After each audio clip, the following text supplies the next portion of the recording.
What's up, everybody? Good to see everybody. Everything looks good on my side, so I look like I'm 5x5, so that's a plus. How is everybody doing out there today? I'm exhausted myself. Long day out in the woods and then a long day out in the garden. Sun was just beating down. I know some of you guys up north are freezing out there, but man, it's hot down here. All right, let me say hello to a few. Oh, before we start, anybody who happens to catch us on the replay, you might want to skip ahead about 10, 15 minutes. I got some things to go over before we get into the actual topic of this live stream. But hopefully it'll hold value for some of those folks. And if you're a guy, you might also want to pay attention to this live stream because you might have a wife, a daughter, a grandma, an aunt, and so on and so forth. You might have that special woman in your life. All right, so let me jump in and say hello to some of the folks in chat that have been sitting here for a while. Man, this is going to wow this back. I'm going to try to get through relatively quickly, though. Van City Prepper, good to see you. McBean Scott is Fitness. Harvey Black. Willow of Moonhaven. Kevin Grip. Hopefully you're off work, Kevin. Who else do we have in chat? Oki Khan. Steve Spillman. Who else do we got? Let me see. Chris Marie, good to see you as well. KT. Trying to make sure, I hate if I ever try to miss anybody. Smiling Wolf, good to see you in the chat. Good to see you. That sounds interesting, Steve. What's up, Angela? How you doing tonight? JT, Coffee First, Little Miss Prepper, Angela. Let me see who else. And, I always repeat myself. Lawrence. Let me see if I can say your last name, Daniels. Hopefully I got that one right. I do try. Who else do we have this evening joining us? And thank you for being here, folks. Truly appreciate you guys being here this evening and joining me on these live streams. Miss Worm, good to see you. Who else do we got? I'm trying to scroll fast as I can without missing anybody. Have a great day is in the house. Scott's in the house. Teresa D's in the house. Yarn is in the house. Good seeing you, Yarn. Great news, Yarn. Great to hear that news today. Rena LaRue is also here. I know I got JT already. Let me see. I'm thinking I've been pronouncing your name wrong. I'm gonna say because I've been saying Doobie, but is it Dobby Farrar? Dobby, at least. Did I get that first part right, Dobby? Because I'm thinking D-O-B-B other than Bob and then Dob. So I'm thinking Dobby. Hopefully I got it right finally. JRC Homestead, good to see you. Teresa D. All right. Bitter Critters in the house as well. Who else do we got in chat here? I'm almost, hopefully, towards the bottom. It looks like it. Willow of Moonhaven. I know I got you. I know I got Marilyn. Good to see you, Marilyn, from mid-Michigan. Welcome. Poppy Prepper, good afternoon from Alaska. Oh, I love seeing all the different variations of it. Empress Kimberly made it also. Thank you so much for being here. Big Dog in the house. Judy's in the house as well. Let me see here. Who else did I miss? Raptor Ranch from northern Wisconsin. You guys are dealing with don't you guys a system coming in there, like some snow or sleet or something like that? I was just talking to Mark over at Rolling Homestead, and I think I said what's up to Maryland. If I didn't, hello. East Tennessee Preparedness, John Jones, Mark Witcher. Let me see if I didn't miss anybody. Yep, Kevin Grip, you're here. I got to see you. Thank you guys for the 5x5s as well. I saw that come up there. Angel77, Rich Wells, South Colorado Stetter. We the People, RP Strange, Central Florida, hey, close to me. Neighbor, D Brown. Let me see, Jenna, Deacon, Marcia, Julie F. Good to see you, Julie. Thanks for joining us as well. Lori D. I think I've gotten everybody. Mittens in the house, Mama Bear J15, Snakebite, Sin 99, Nisi 281, Deba Do. I'm here. I'm new here. Well, welcome, Deba. Thank you for joining us. Ohio in the house. Carolyn Smith, Celtic Prepper, Moldy Soldier, Miss Angel77, Jan is in the house as well. And I think I got everybody. Libby, did I say what's up? South Colorado, Daily Prepper, Terry Very, Always Prepping, Kate, Allison. So many of you awesome people in here. I think I got everybody. Hopefully I did. Lisa, Lori. All right, folks. So a couple of things I want to go over first before we get into the meat and potatoes of the live stream. And thank you again for joining me. If you haven't hit that thumbs up, please do so. It's always appreciated. I think this is going to be a great topic for the evening. And the reason I came up with this topic is I was reading an article basically that was talking. What's up, Northern Girl? Good to see you as well. And it said that there's a lot of division in the prepper community in regards to female preppers and male preppers. And I thought to myself, started trying to think it and read the dialogue in that thing.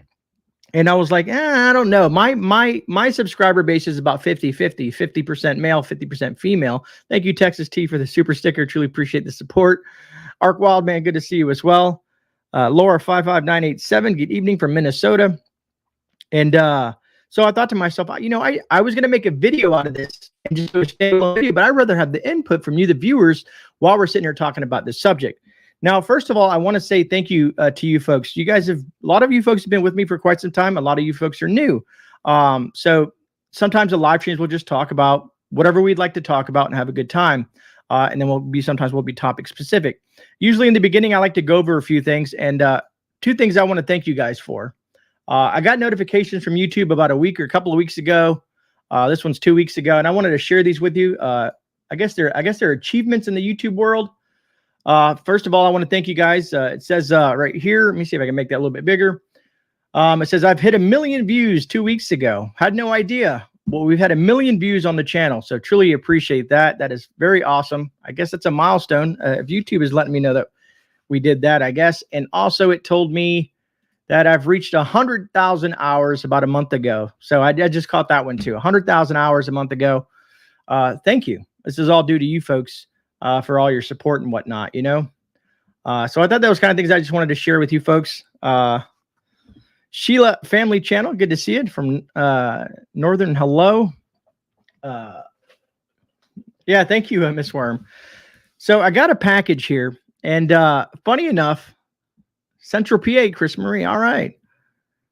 Excited for this video. Oh, I hope I don't disappoint, right? Got my coffee. So Lady Grey, my wife, said, I want you to open this package on the air live. And I'm like, what's in it? And then I kind of got an idea what she did. And so it makes kind of interesting what she did. Thank you, Lori. So we're going to open this package. I have an idea what it is because we were talking about it last week. We did have a mishap with some gear. Please remember us when you're rich and famous. Yeah, right, Empress Kimberly. I don't think that'll ever happen to me, to be honest with you, but you never know. Maybe in 10 years, I'll hit some sort of 100,000 milestone. And you guys will be the foundation of this community. But anyways, I'm going to open this package up. I know it's hard to see on the screen, but I have an idea what she did. And it's very thoughtful of her.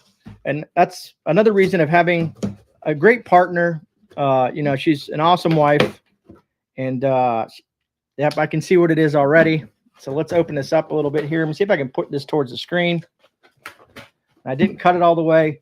Gray, you're a prepper. You should know how to use a knife. Especially live, right? All right, so let's see what Mrs. Gray wanted me to open up on the screen.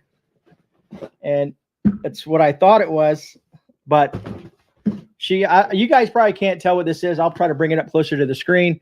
A lot of you folks know that I lost my drone in a mishap doing some recording. So my wife bought me a replacement drone for the channel. And thank you folks who donated last week for this. She did give me a couple extra stuff in here. I see some filters for the drone. Basically, it helps the production look a little bit better. I've always wanted them, but I never paid for them. And she did decide to do that.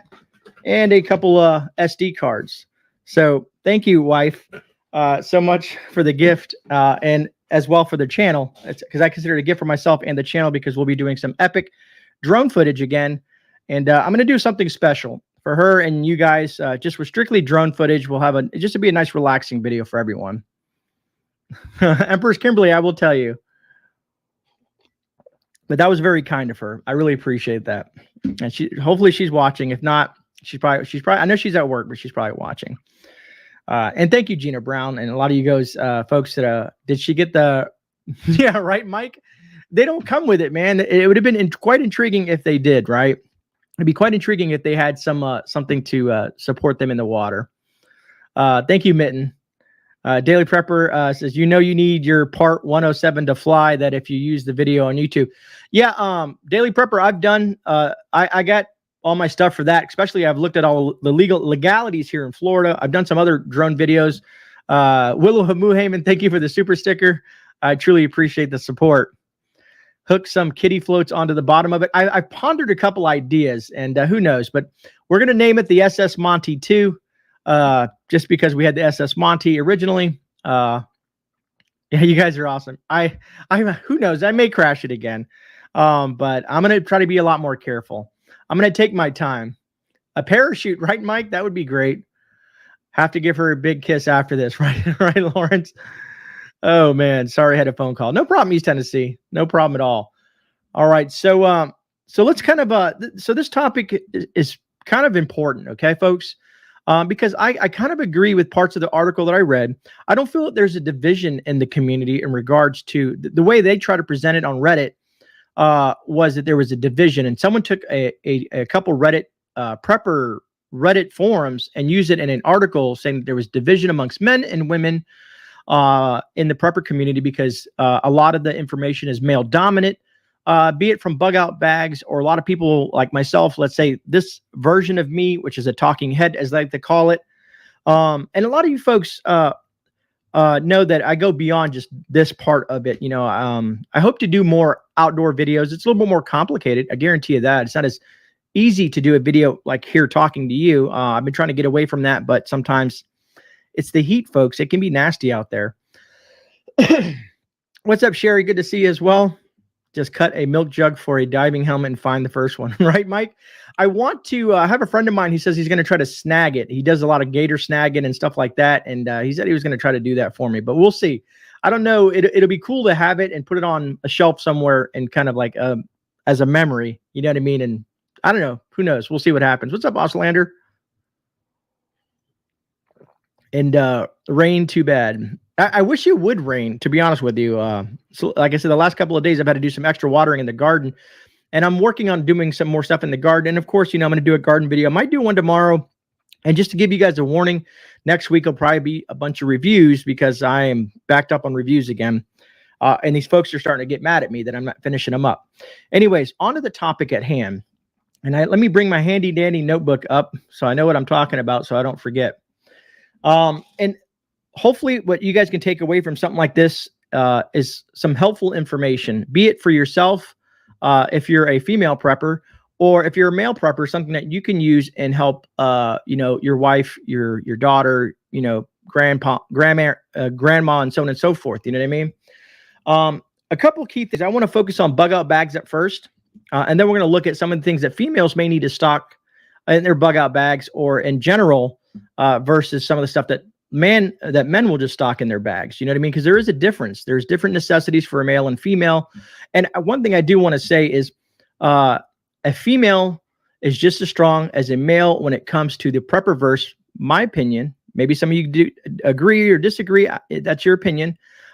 Because they're an essential asset to the unit. You know what I mean? My wife is 100% a prepper. And she's learning every day. She's not, let's say, in a Hawkeye or a grade A prepper, but she is learning every day.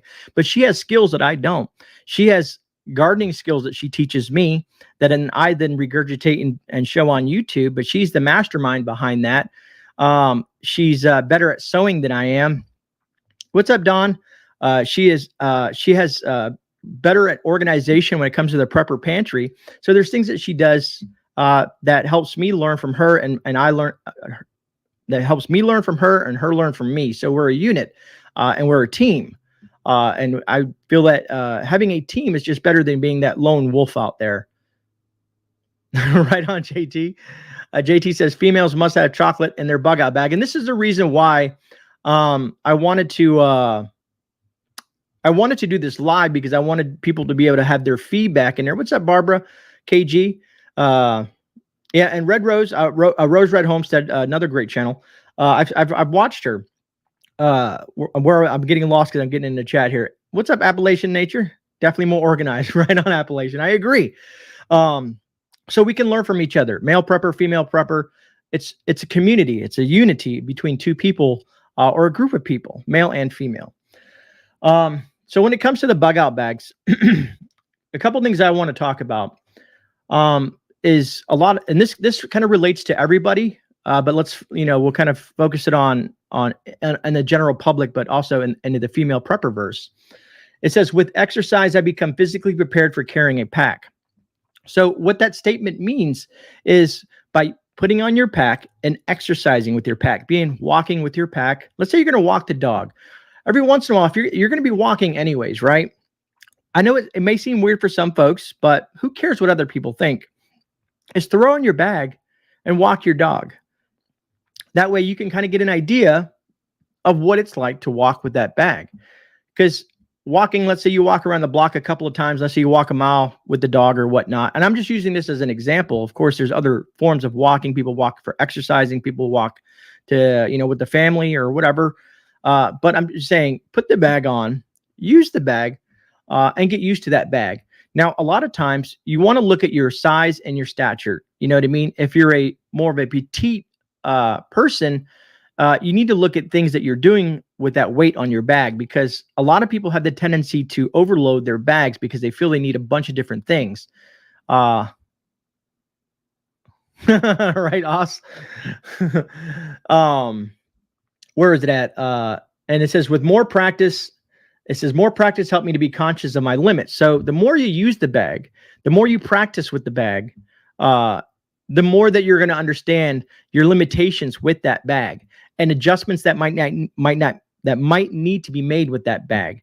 So every time you do that, when you have that bag on your back, you're going to learn a little bit more about that bag. And then you're going to be like, wow, this is actually too heavy. Or you become accustomed to that weight. You know what I'm saying? So like I said, with more practice, basically you're more conscientious of the limits or your limitations on a longer walk. But like I said, the exercising part with the bag, and then knowing your limits with that bag as well. Also, real world, let me see, how do I want to put this one? Real world, if I can speak tonight, right? Let me take a sip of coffee. Let's wet Gray's palate. What's up, Jeff? South Colorado Stutter, that's actually a good idea. I never thought about that. He states, ask someone to chase you so that you can feel what it's like to run with it. Actually, that's a pretty good one. My wolfhound will carry too. That's awesome, Barbara. Having animals is beneficial. And don't forget to prep for your animals. Don't forget to have a little bug out bag for your pets as well. Anyways, back to what I was talking about is mental preparation in regards to your bag. Real world use. I don't know why this is a tongue twister for me, but yeah, is you have to understand real world applications for the bag, and to get yourself mentally ready to use that bag and to basically almost live out that bag for a certain amount of time, let's say 72 hours or then some, and having the tools to use in that bag. Also, you want to, like I said, this is kind of all looping into one. These are just notes I have, so I'm just reading off my notes here. It says practice with your pack to increase your skills considerably. So basically what I mean by that is by practicing with your pack. Mr. Boots and Bounty, good to see you. RWR, good to see you as well. By practicing with your pack, it's going to increase your skills of using the material in your bag. So that's a huge thing, is by using that bag and going on, let's say take a camping, if you're taking a family camping trip, take that bug out bag with you. If you're going to go on a hike or something like that in the woods, take that bag with you. Use some of the stuff in there, in that bag, so that you know how to apply the stuff that's in that bag. Because you don't want a bag just collecting dust. You don't want to open up a bug out bag and everything still be in the wrapper. If you get what I'm saying, that would defeat the purpose of having the bag. Now, don't get me wrong. Some things need to be still sealed, hermetically sealed for, like, let's say medical gear and whatnot, but just try to be proficient in what you have in that bag. And like I said, knowing you need to know what you may be facing will help you overcome fears. And knowing that you have what you have in the bag is going to help you overcome some of those situations. Hopefully that makes sense to you folks. And also, one thing to really focus on, if you're going to keep food in your bag, you need to focus on nutritional density. The most bang for your buck out of food. If you're going to have, let's say, in my get home bag, I have Mountain House. I have a few other things. I have some, I forget, some other ready to eat meals, some tuna packs. But some of that stuff is not as, what's the word I'm looking for, is not high in calories. So I need to probably think to myself, well, what about if, sure, I can be eating some good protein, but I may want to put something that has a high caloric ratio versus just a pouch of tuna or things like the Mountain House definitely is, because the Mountain House thing, the little Mountain House bags, I should just grab one and show you, but most of you folks know what those are. You get them at Walmart, you get them anywhere this day and age. But they have usually they're like, they're for two people in one bag. So if you eat the whole bag, then you kind of ate, two portions or whatnot. Yeah, ruck. I don't even want to hear the word ruck anymore. After I got out of the military, that was enough of that. And Deacon, yes, I understand that. A lot of people will make that statement, Deacon, that they will die in their homestead, on their farm. Roger that, Lawrence. I had to read that, try to figure out what that is. And okay, so let me stop real quick. If you're in a wheelchair, if you are in a farm, in a homestead, you don't ever plan on going nowhere, right? You're thinking to yourself, why do I need a bag? Male, female, whoever in this situation. I think what you need to rethink your options is because if, let's say you are on your farm, you are on your homestead, you are wherever you are at, something goes south, the place burns down, and you need to be relocated to another home, to your family's home, to a friend, to a cabin, you need to go somewhere else. Or if you get stuck, let's say some people, I know, and some people won't, I don't ever do it. They get evacuated and they have to go to certain places. Having a bug out bag goes beyond you're leaving your house for eternity. You know what I mean? Some people think when a prepper says bug out bag, that means we're bugging out and we're never coming back. You know what I mean? Now that can be the instance, but also there might be instances where you might need this bag because you might be leaving your house for a couple of weeks due to whatever catastrophic event, or if your house burns down, of course, then that's, of course, life altering. And you might be at a friend's house for several months or a year while they're rebuilding your house. Hopefully you get the gist of what I'm trying to say. So that's why I think a bob or a bug out bag can be very important, no matter who you are, male and female. You see here, now I wanted to, since I wanted to focus on the females this evening, I don't know why I pulled that up. I'm trying to remove that from my screen. Let me pause here for a second and see what I did with my notes. So what I did is I decided to Google and check out other websites that have information in regards to female preppers specifically. Smiling Wolf Multiple Bags. What's up, Infrared Survival? How you doing? Jesus Loving Homesteader, good to see you as well. All right, so Minuteman 69, I'm right there with you. I'm right there with you. A couple of years ago, wildfire in the mountains here, an old couple decided to stay with their home because it was all they had, and they went that way. No, and that's understandable. That's understandable. Some people may want to go down with the ship. Some people may want to, they want to die in their own brass, if you know what I'm talking about. Or they may be to the point in their life that they want to. If something bad happens, they're just going to go that direction. But for those who don't, it's nice to have a alternate plan, especially I don't know if anybody's out there has ever been to a situation, who's ever been in an earthquake, a tornado, a snowstorm, anyone who ever had to be relocated and didn't have the creature comforts that's inside their bug out bag in certain situations. Now I get it. Like I said, I know there's a huge, how do I want to say this? There's a huge, man, I'm trying to think of the right word. But anyways, there's a division between people thinking I don't ever need a bug out bag and people think I have to have a bug out bag. A bug out bag, like I said, just goes beyond the thought process of that you're never coming home. At least that's from my perspective. That's how I look at it personally. Hurricane Irma stayed put. I've never left for any hurricanes. Now I thought to myself, it's nice to have my get home bag in my car and my bug out bag, because if a Cat 5 storm area came in and the flood waters came in so high that I had to leave my home, at least I would have my important documents and some other things to at least get from point A to point B comfortably, versus leaving the house with nothing, because I'm able to grab these bags. Well, I had the one in the car, but to grab the big bag and have it with me on a moment's notice. What's up, Alien Prepper?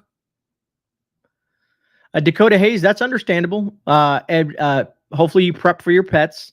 Now, I'm only touching on the bug out bags. That's just one part of this. Let's just look at prepping in general for the ladies out there, right? And I'm not going to blush this time. I'm just going to say it. I talked to the wife, and she says, "You just got to say it.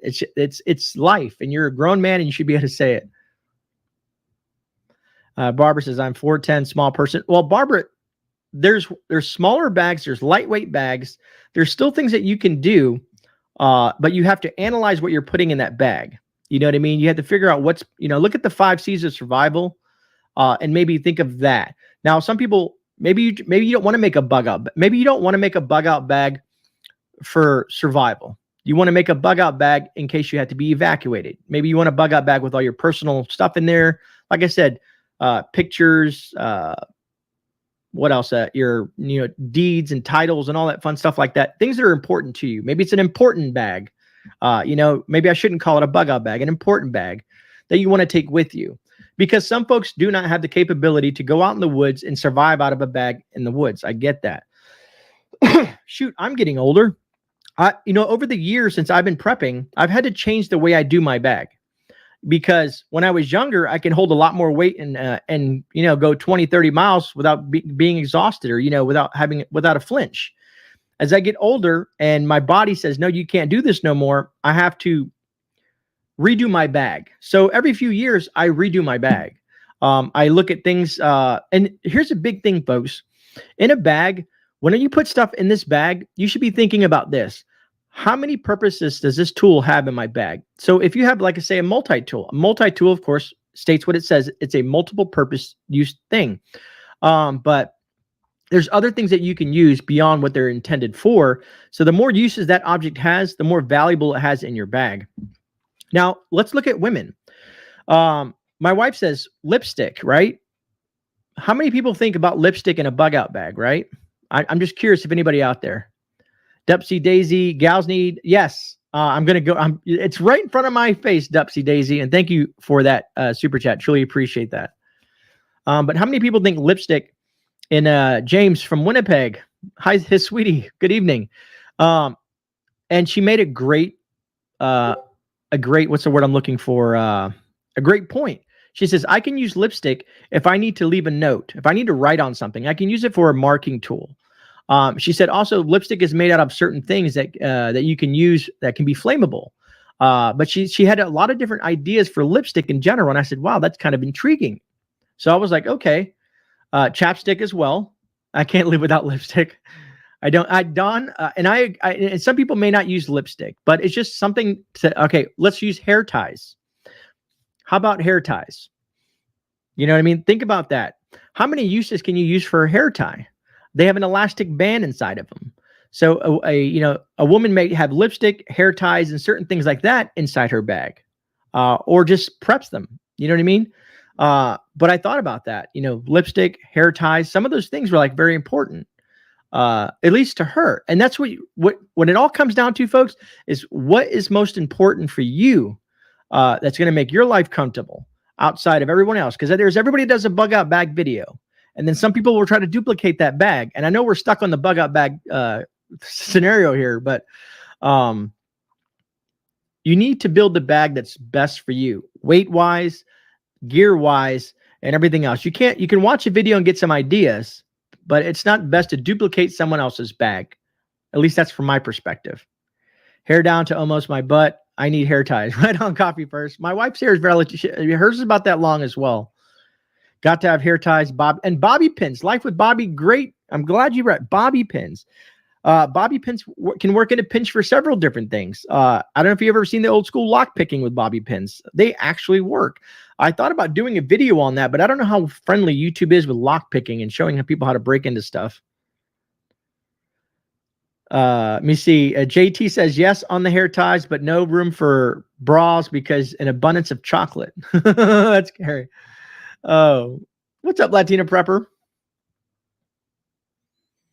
And Minton, that's a very, oh, Steve, your wife as well. Look, we have a lot of people with long hair. That's awesome. I love my wife's long hair. Anyways, you guys are making some good points and valid points here. There was something else I wanted to add, and I lost. Women's clothing is going to be different. You know, think about the average women's clothing. And I'm not saying anybody on here, I don't want to feel like I'm picking on anybody or anything like that. Is high heels, you know, certain types of clothing, dresses and things like that. If you're trying to prep for a scenario where you're going to be out in the woods or doing hard labor or hard work or whatever the case may be, you might want to find some comfortable shoes, comfortable pants, outside of some of the things that you adore, like dresses and stuff like that. You know what I mean? Think about, you know, bugs out in the woods, you know, just try to assess the clothing situation. If you're going to be putting spare clothing in somewhere, or if you're going to be packing clothing, and long sleeve shirts. I'm trying to think of other things that are just popping in my head as I'm speaking here, but because I'm trying to think, I don't wear my wife's clothes. So I don't know exactly, but I know she has been making alterations in the type of clothing that she has in her bag, as well as some additional clothing that she has purchased in case there's a situation that we have to kind of leave the home or leave the house, or just to work on the farm in general, other than some of her nice stuff. That's not as important to her as clothing that's going to be durable and last a lot longer than some of the thinner clothes that she has. Bandana, Mary Beth, great point. Bras or slingshots, yarn prepper. I like that one. Willow Moonhaven, I'm loving this. I appreciate that. I'm hoping that people enjoy the streams and they get some sort of value out of these things. But anyways, so I found a website that says, it's called 10 Most Important Items a Female Prepper Should Have. So this is not coming from me, but I'm trying to do research so that I can be a better prepper husband for my wife and help her along and with things as well. So I've been researching female preppers and things that I don't think of that I'd like to share with you folks. So first on this list is sanitary pads, tampons, and personal items. This is at the top of the list for a good reason. Unless you are past this time in life, you know, menopause, this is going to be a monthly occurrence. Whether you buy a reusable or disposable products, make sure you have plenty on hand. They're also can serve a useful purpose in first aid as well. So that was number one on this list here. Comfy shoes. Jan, that's so important. What's up, Maverick? Yeah, right. Life with Bobby. It's funny you say that. My wife is always complaining that the pants that she buys, be it jeans or whatever pants she buys, they don't have pockets. She's always upset that her pants don't have pockets. So she'd rather buy some hiking pants so that she can have pockets. It's funny that you mentioned that. Get some good boots. Yes. My wife got some really good boots for Christmas. Mary Beth says incontinence pads. I never thought about that one. Good for nosebleeds and cuts. Thank you, Allison. And here, number two, we were just talking about this. It says good fitting, practical clothes and shoes. Let's face it, women's fashion can be so impractical. Invest in good, sturdy shoes that fit you well. Invest in shoe inserts to stretch the life of shoes. Also have a good supply of practical clothes, short and long sleeve t-shirts, sweatshirts, fleece jackets, jeans, shorts, socks, underclothes. When you're worrying about an emergency, you need clothes that do not have to be that you don't have to be uncomfortable in. And I thought that was smart in the way she's stating this. And this is from livinglifeinruraliowa.com. Livinglifeinruraliowa.com. She's a female prepper, and I'm taking the information from her site, I guess. Let me see. What did Bitter Critter say? It's modern day pants. Must have pockets. Fanny pack, baby. Right, Bitter Critter? Fanny packs are huge. BDU pants, Rocket, those come in handy. And you can buy a lot of old BDUs. They're called battle dress uniforms, old military pants with ripstop in them that can last a lifetime. I have stuff that when I was in the military that's still there. I mean, it's beat the hell up, but it's probably, 25, at least 25 years old. Lots of boomers in here. Right on. Number 3 on her number 10 list is sewing kit.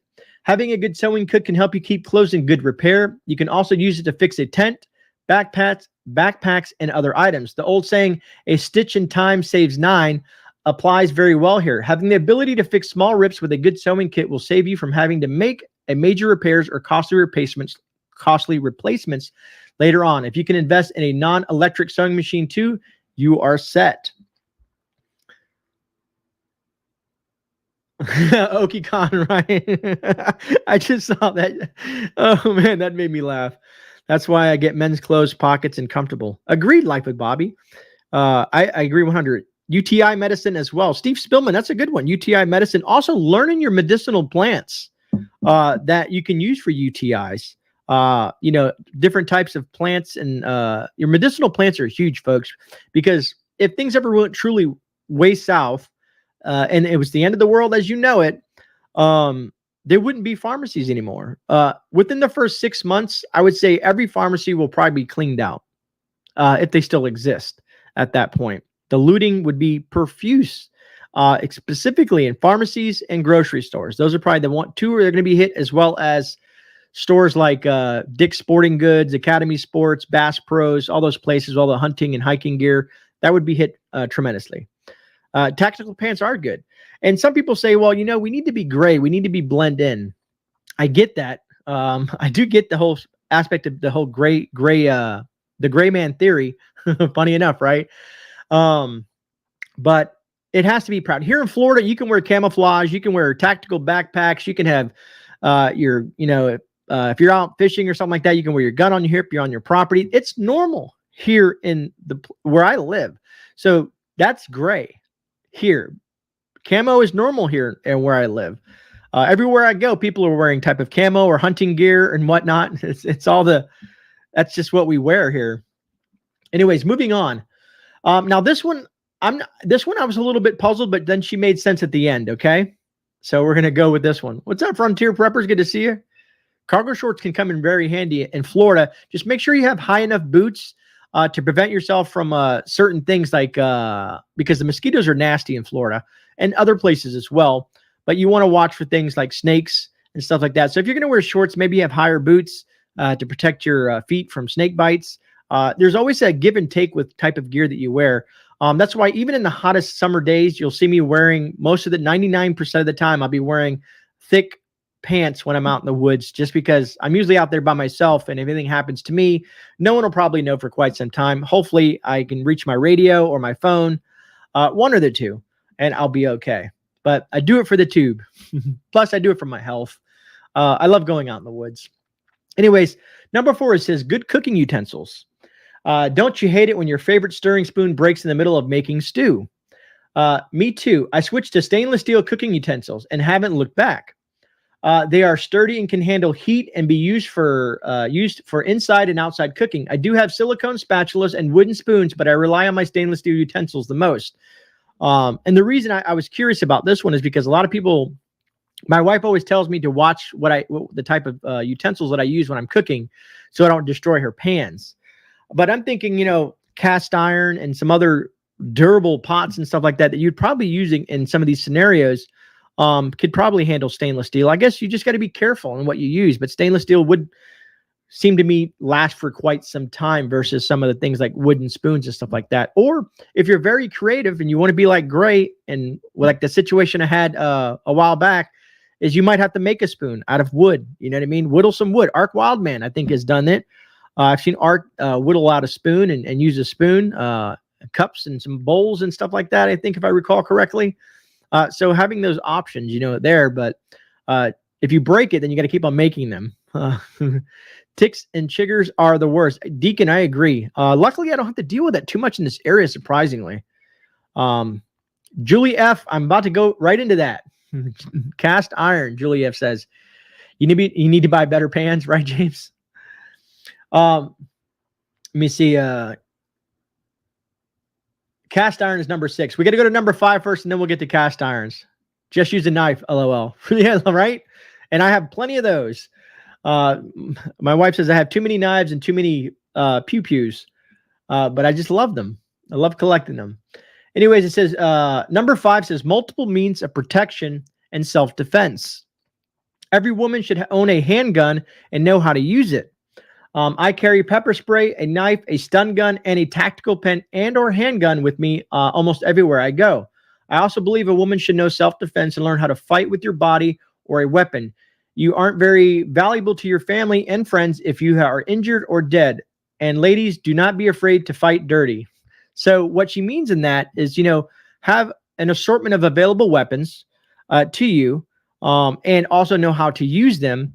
And also, I'm assuming you guys know when she means by saying fights dirty. I wish I could find someone to come on the channel and go over stuff like this with me, other than me being by myself discussing this information.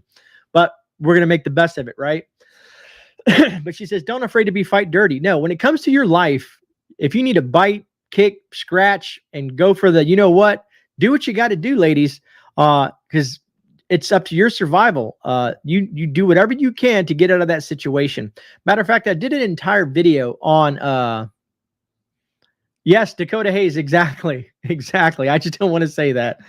I did a video on women's self-defense and stuff like that a while back.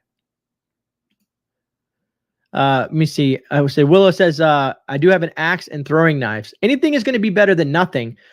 This is just something that she is suggesting. I'm reading her information because she's a female prepper, and I wanted to see what she had to say and what you guys think about what she is saying. Eyes, throat, crotch, and knees. Tia Marie, you must have taken a self-defense class, because that's super important right there. Man can't see a person. If you hit someone in the right spots, if they can't see, then you have the advantage. If they can't breathe, you have the advantage. You kind of get where I'm going with all that, right? So learn how to hit those certain spots in certain areas to protect yourself. Or if you're just trying to get away, you know, maybe you don't want to take someone's life. Maybe you want to, you know, apply some sort of defensive skill, incapacitate the person, and then remove yourself from that situation and take off. You know what I mean? It's up to each individual person how far they want to take the aggression, right? And when you're being attacked, I know that adrenaline can pump, and sometimes things will get out of hand. Anyways, moving on to number 6, it says cast iron skillet and Dutch oven. Kind of what Lisa F said. It says, along with good cooking tools, you'll need good pots and pans. I believe you can do almost anything you need with a cast iron skillet and a Dutch oven. You can cook with both inside and outside the house, because you can take cast iron, you can cook on a fire, you can cook on a stove. They're just very useful products, or cooking utensils, or however they want to name the cooking tools. It says, the only other pot I would add to this would be a 2 or 3 quart pot. I use mine a lot, but I could live without it. So what she's saying is that cast iron skillet and a Dutch oven, you can do 90% of your cooking, but it's also nice to have a 2 to 3 quart pot as well. But she states that she could live without it. Kick them chicken nuggets. I'm just looking up. A griddle is handy. I can see that a griddle could be handy. Cast iron is too heavy for the bob. No, Lori D. So we're going beyond the bob now. The bob was just kind of like the initial kind of talk. Now we're just talking about generalized prepping, like for the home. Let's say on a farm, things that you might want to stock up in your home. My goal is to, I've got multiple cast iron pots now, and Dutch ovens, and skillets, and several other things. Because I'm looking at, if I spend the money on a pot or a pan or whatever it may be, if I'm going to spend $20, $30 on something, I want it to last a lifetime. And cast iron, if you take care of your cast iron well, you season your cast iron, you use it well, A, to me, it tastes better, but B, it can last lifetime, something that you can pass down to children. I say my mom's cast iron was passed to her by her grandmother. There's history with families in cast iron cookingware.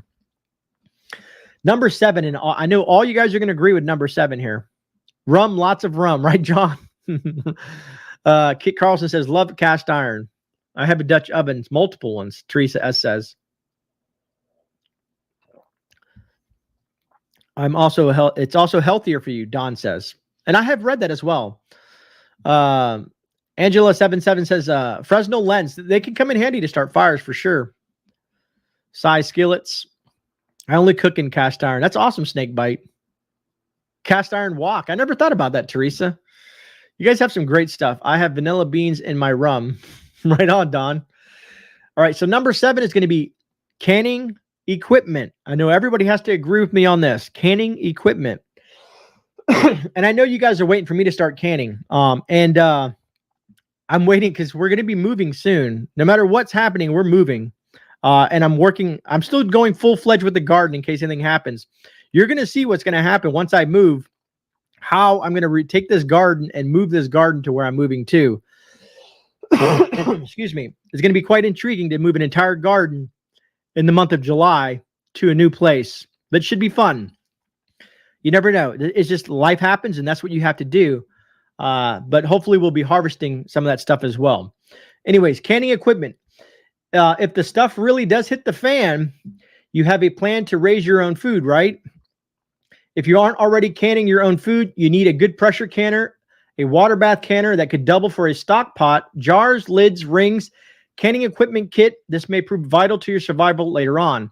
And what she means by canning equipment kits, you know, like the tongs, also the thing that you put down there. I forget the name of it, but it's you don't want to put your jars on the bottom of the pressure canner. All the little accessories that come with it, and a couple of great books to learn pressure canning if you've never done it before. I've gotten several. I've got the ball canner book now, and a couple other books that were suggested to me by a lot of viewers like yourself. And we got what, 3 more?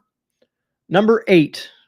And I'm just going to take a look. Some vanilla extract today. Pure vanilla is awesome. And it can last a lifetime. It's one of those indefinite things that you can prep. Pure 100% vanilla because of the alcohol content in it. Or you can make your own. I saw that in chat. Angel77 says seeds, seeds, and seeds. 100%. You need to have a seed vault, a seed bank, whatever you want to call it. Stock your seeds and know how to stock your seeds. When I did the interview with David the Good, we talked about a couple ideas on how you can store seeds safely and effectively for them to last for a lifetime. Number 8 is a well-rounded toolbox. Yes, ladies, even you ladies out there, having a well-rounded toolbox can be very essential to you.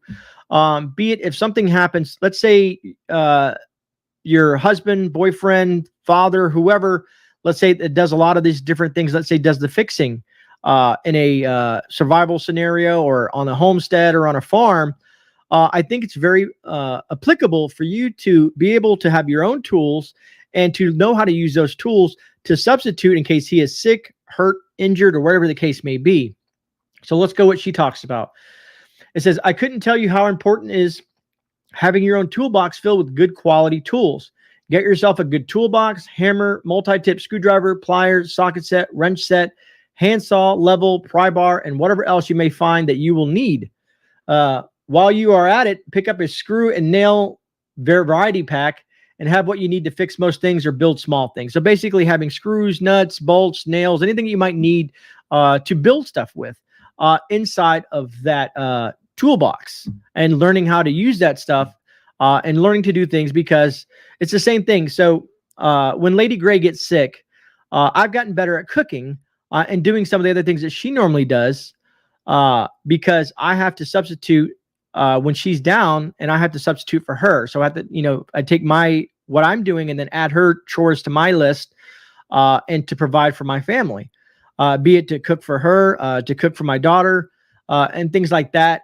That's why I'm learning everything I can from her in the gardening aspect, as well as my own gardening research that I'm doing as well, because we both need to know how to garden, because if something happens to me, or if I'm sick for a couple of weeks or whatever the case may be, she can still tend to the garden, or vice versa, right? Hopefully that makes sense.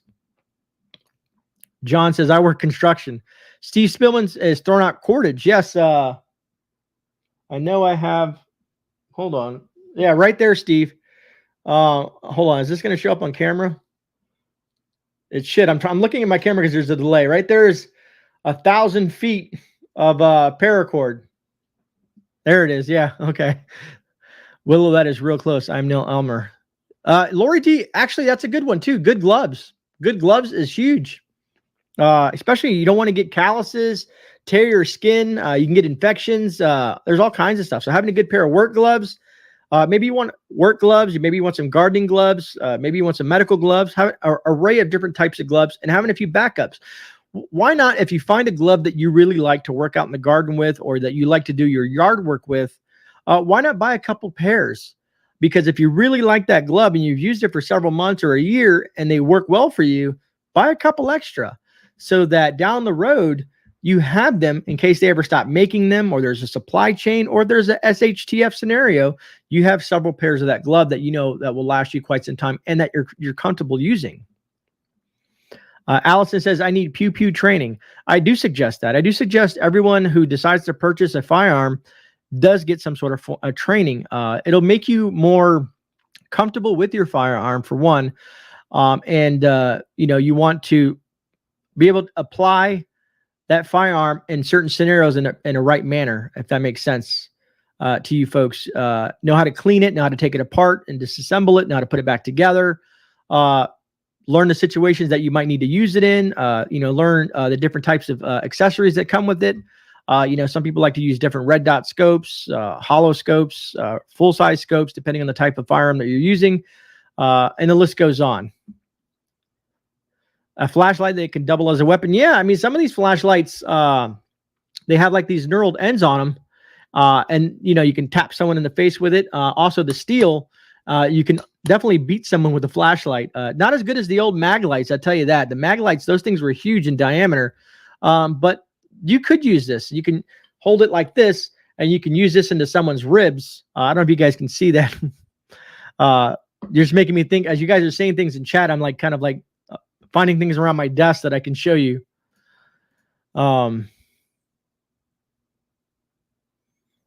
Miss Worm, I'm looking at you and KT and what you guys are talking about.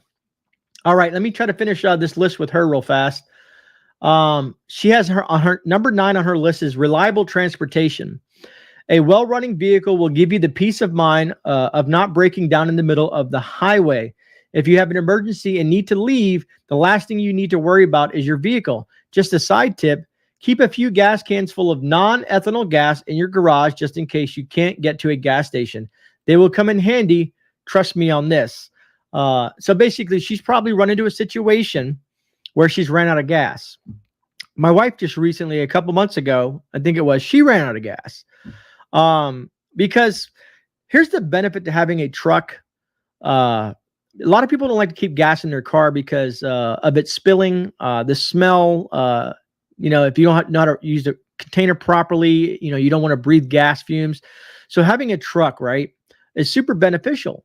I'm not saying everybody go run out and buy a truck, but a truck or something like a container that you can keep things in and seal things in, because it's nice to have some extra fuel on board your vehicle. Let's say you have a SUV and you can buy one of those airtight containers. There's a name for them.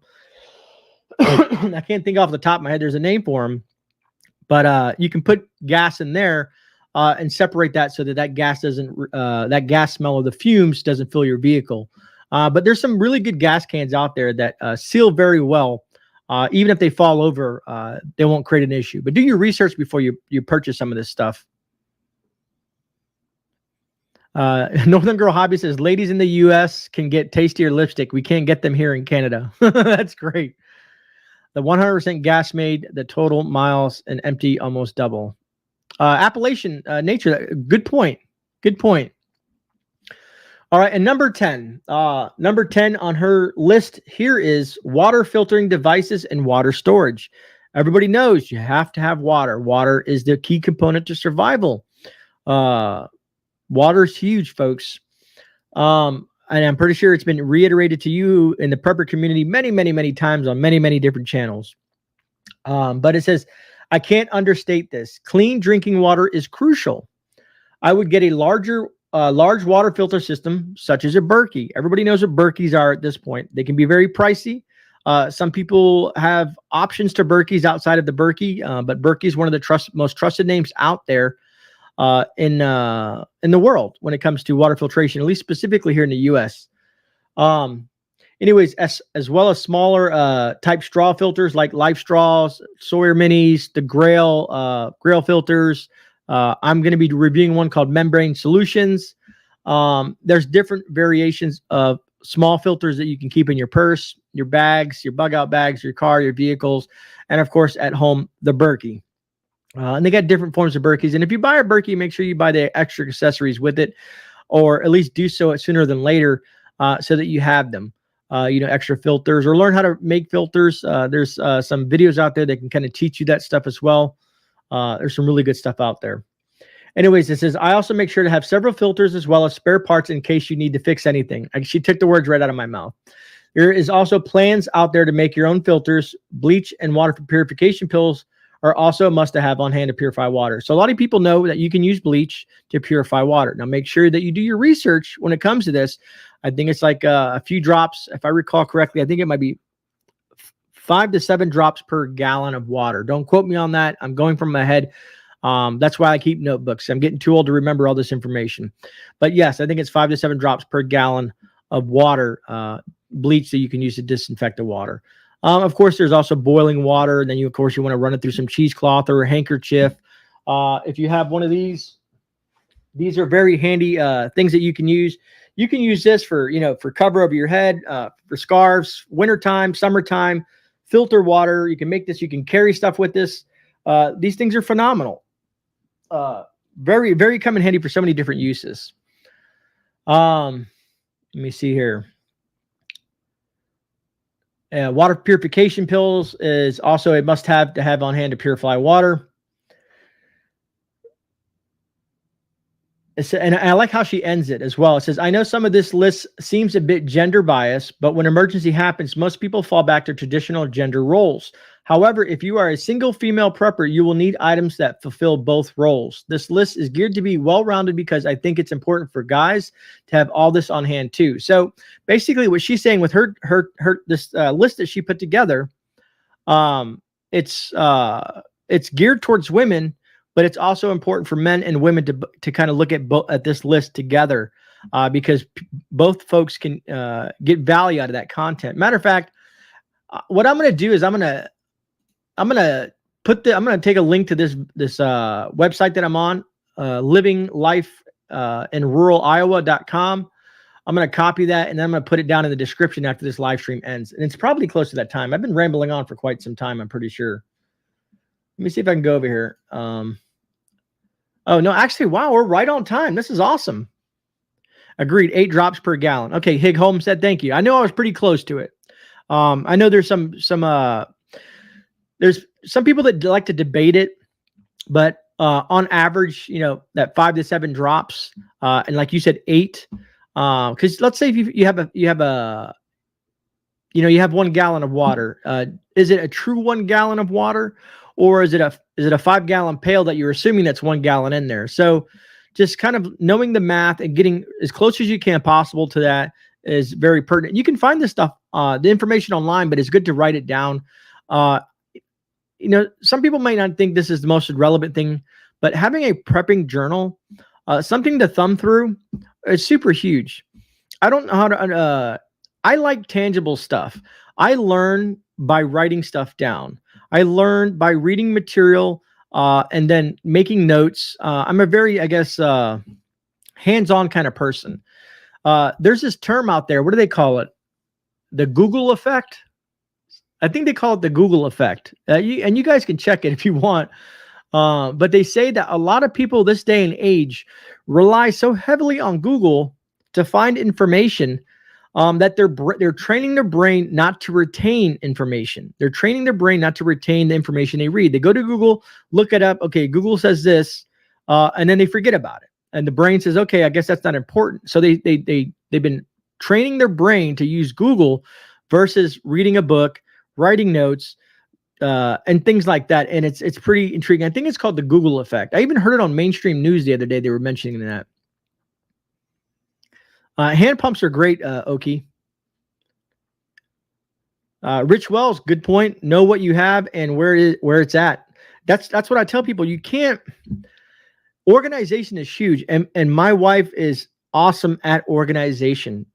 Without her, I would probably be a mess. She has taught me so many different organization skills that has benefited me in regards to the way I have my canned goods up, the way I have some of the freeze-dried foods up, the way I have some of the medical supplies, and how everything is written, having a ledger, a pantry ledger, you know, everything that we have it written down, the date that it came in, and just so everything runs smooth like a machine. You know what I mean? Because people, when they first get into prepping, they'll rush to go buy a bunch of stuff, and they'll have all this stuff, and they'll just start putting it everywhere. And then it gets really chaotic. And then trying to fix and resolve and organize that can take a lot of time. And if something happens between that point and the next point, and not knowing where it is could be life detrimental to a life threatening situation. So knowing where everything is very important. So I agree 100% with that statement. Because how many of you folks have said, hey, where's my hammer? Right? And I'm a bit of a stickler for this, is my hammer or my drill or whatever that I'm talking about has to be in a specific spot. And if you use my stuff, please put it back in the same exact spot that you got it from. I've been trying to teach this to my daughter for quite some time now. That way that anytime someone says, where's the hammer? Okay, it's on the shelf to the left, on the second rack. It's right there. It makes it so much easier in life to know where everything is. Hey, I need, you know, a number 10, you know, I need some penny nails, or I need roofing nails, or I need cement nails. Knowing where they're at and having that organization is huge. What about your seeds? Hey, babe, where are these tomato seeds? Where are my hybrid seeds? Or where are my, you know, cherry 100 tomato seeds? Where are my, I'm trying to think of different tomatoes. And for some reason, my mind's going blank, and there's millions of tomatoes out there, but you guys get what I'm saying. Having organization with everything, be it seeds, be it your canning equipment, be it your prepping equipment, be it your canned goods, be it your medical supplies, super huge, being organized and knowing where everything is at. Choice Terrier, no problem. Roma, there you go, Don. Thank you. There's so many. And I got like a black cherry tomatoes growing right now. I have cherry 100 tomatoes growing right now. I have a couple of I think I have 5 or 6 tomatoes growing right now out in the garden. Good night, Marilyn. And don't worry, we are going to be wrapping this up here in a second. But anyways, hopefully I didn't ramble on too much. Hopefully you got some value out of this. And like I said, if you guys are looking for that list and you guys want to like copy and paste it or save it, because that's what I do. I take it and I'll put it in my notes, take my own notes off someone else's list, and then add my own twist to it. That works for me. Then maybe that works for you. So when this live stream ends, I'm going to add that this website that I used, her website, and you guys can access that, and you guys can look over that information several times or take some notes on it. Beefmaster, you know, it's I have it's a version of the Beefmaster, Barbara. It's something with the heat. I think it's called the Heat Master. Funny enough, I appreciate that, Snakebite. Thank you so much. Pantyhose to the list, Don. Great point, Don. Pantyhose are awesome. Pantyhose are awesome. You can use pantyhose for a lot of different things. They do come in very, very handy, and I'm glad you brought that up right towards the end. Right.